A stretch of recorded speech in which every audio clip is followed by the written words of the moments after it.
กราบสบายดีและสวัสดีเด้อพี่น้องเบัดกุสู่คนพี่น้องเนาะยินดีต้อนรับเข้าสู่ช่องของบ่ยาวชาแนลคือเก่าเพื่อพี่น้องช่วงค่อยค่ำลงแรงจักหน่อยพี่น้องเนาะหากะมาแต่หาทางน้องน้อยพุ่นแหละพี่น้องเนาะเอาพอดีบ่ยาวจะมานั่งอัดคลิปอยู่อยู่ซ่านจักเล็กจักหน่อยพี่น้องเนาะพอดี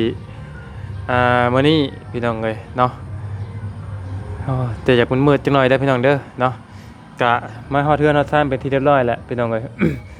พอดีมื้อนี้พี่น้องบ่ยาวมาฮอดเทือนฮอดซ่านกะมีแนวสิแจ้งพี่น้อง FC นิดนึงนั่นแหละพี่น้องเนาะก็คือบ่ยาวเคยเว้าไปหลายคลิปแล้วเนาะสำหรับผู้ใดเนาะที่ติดต่อหาทั้งบ่ยาวทาง LINE พี่น้องเนาะแล้วบ่เห็นบ่ยาวตอบกะต้องขอโทษขออภัยหลายๆพี่น้องเนื่องจากว่าโทรศัพท์บ่ยาวตอนนี้มันเพพี่น้องเนาะหรือว่ามันเสียเนาะหรือว่ามันเสียมันเพบ่แม่นว่าเสียหรือว่าหายไป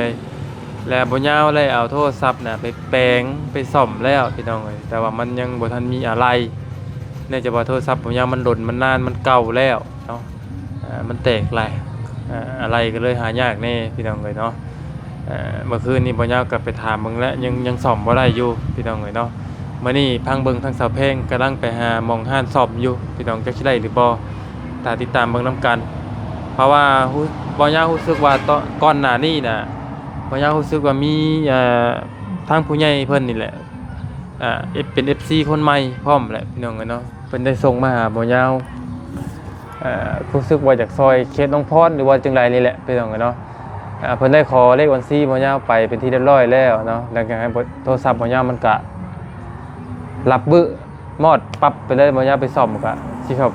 ตะลนได้พี่น้องบ่แม่นสิฮอดเดือนแล้วบ่นี่เนาะแล้วก็บ่ฮู้ว่าเพิ่นตอนนี้บ่ฮู้ว่าเพิ่นเพิ่นโอนมาฮอดหรือยังหรือว่าท่านได้โอนมาแต่ว่าเพิ่นโอนมาแล้วให้ติดต่อมาหาทางบ่ยาวทาง Messenger เด้อพี่น้องเด้อทาง Messengerอินปันพุทธคันเนาะที่ว่าไทม์ไลน์ที่บ่ยาวได้ลงไปนี่แหละพี่น้องเนาะและเพื่อมีผู้ใดที่ส่งเข้ามาแล้วบ่ยาวยังบ่ตอบเนาะบ่ยาวแจ้งให้พี่น้อง FC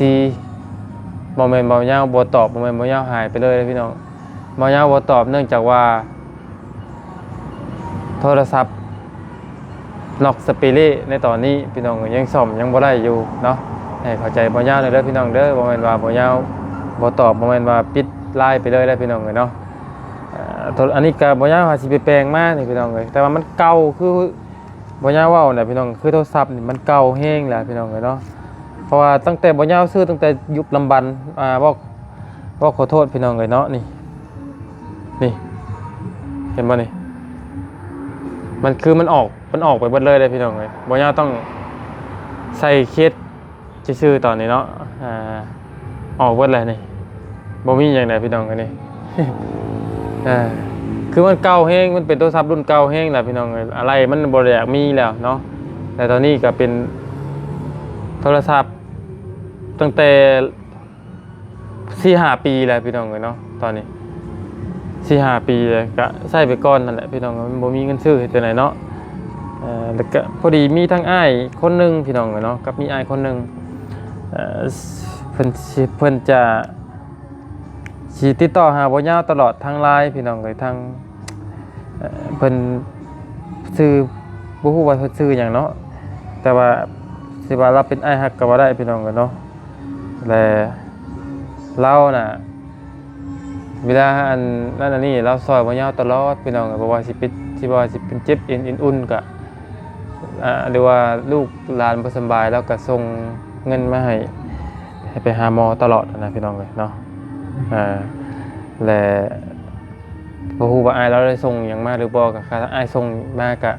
ให้อ้ายติดต่อมาทาง Messenger ตามที่น้องลงให้เลยอ้ายเด้อเนาะ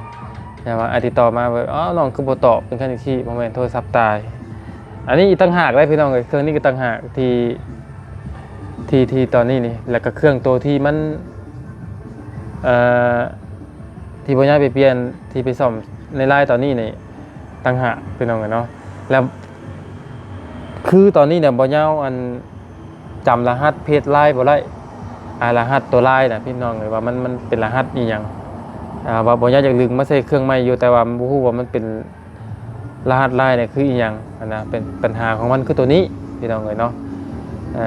ก็เลยบ่ฮู้ว่าสิเฮ็ดจังไดมีแต่บ่อยากมาแจ้ง FC นิดนึงพี่น้องเนาะถ้าสอบได้มื้อใดก็จังมันไล่อันนั้นพี่น้องเนาะเพราะอะไรมันหายากแล้วก็เขาว่าสอบมากก็คือบ่ลนพี่น้องเนาะคือโทรศัพท์เครื่องนี้เนี่ยบ่ยาวสอบมาหลายเทื่อแล้วพี่น้อง4 5เทื่อ6เทื่อบ่ต่ำแล้วเนาะแต่ว่าเฮาก็จำเป็นนั่นแหละเฮาบ่มีเงินซื้อว่าก็ตรงๆนี่แหละพี่น้องเนาะอันนี้ก็เห็นได้พี่น้องเอ้ยคู่เบิดแหละสิได้บางอย่างหัดเรากันเนาะ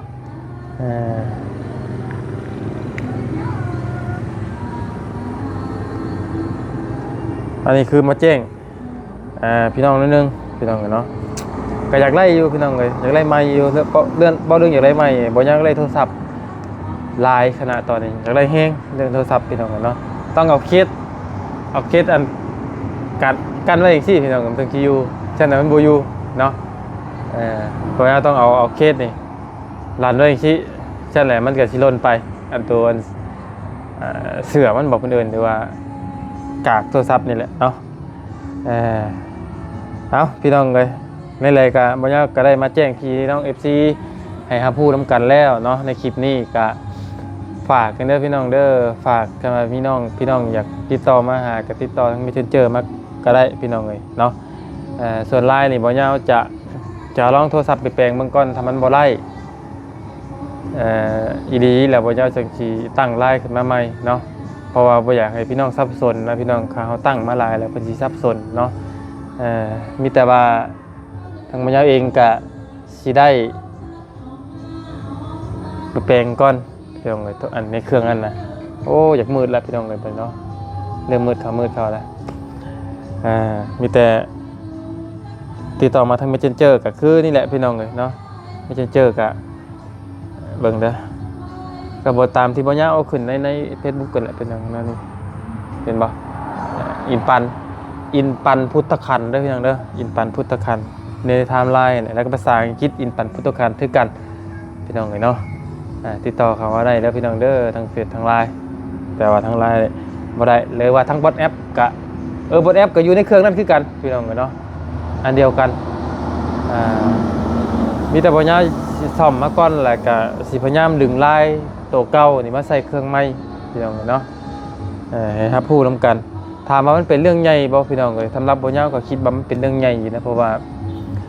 บางเทื่อมี FC ผู้ใหญ่ใจดีเพิ่นอยากโทรมาเล่นนำบ่อยากโทรมาปรึกษาเรื่องนั้นเรื่องนี้มันก็ติดต่อหาบ่ได้สำหรับบ่ยาวมันก็เป็นเรื่องใหญ่อยู่พี่น้องแต่ว่าเฮ็ดจังได๋เฮายังแก้ไขบ่ได้ติดก็คือตอนนี้ติดปัญหาก็คือ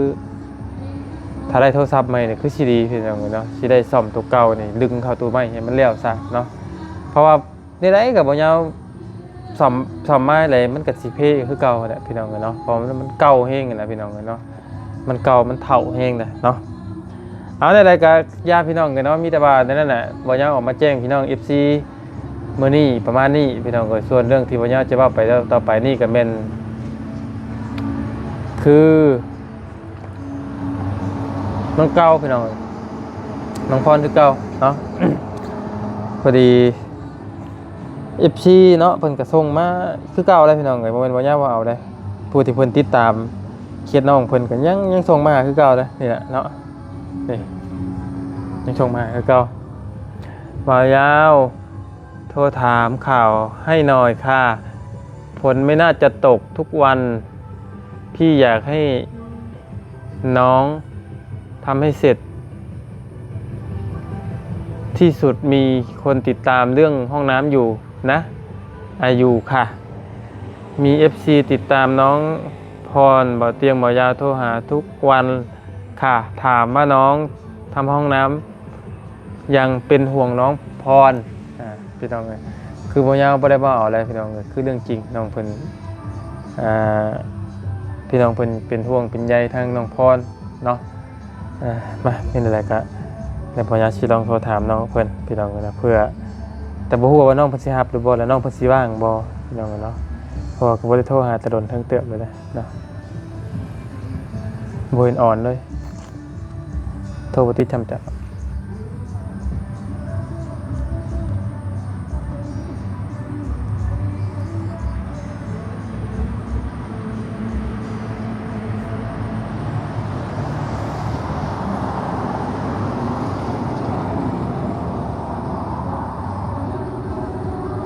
ติดอยู่แต่บ่ฮู้ว่าสิรับหรือบ่เนาะพี่น้องค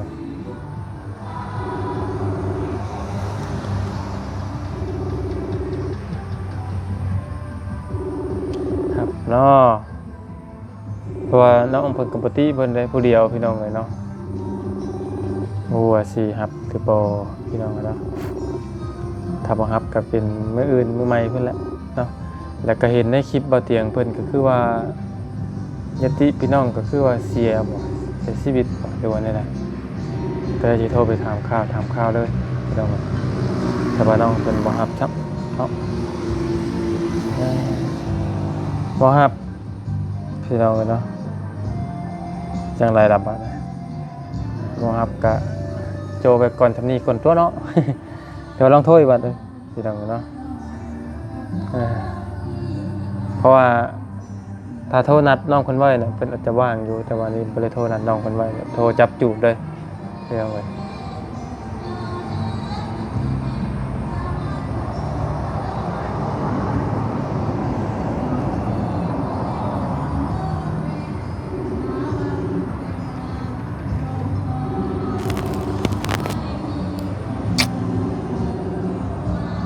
คือสิบ่รับแล้วน้องยันต้องเพิ่นบอกว่า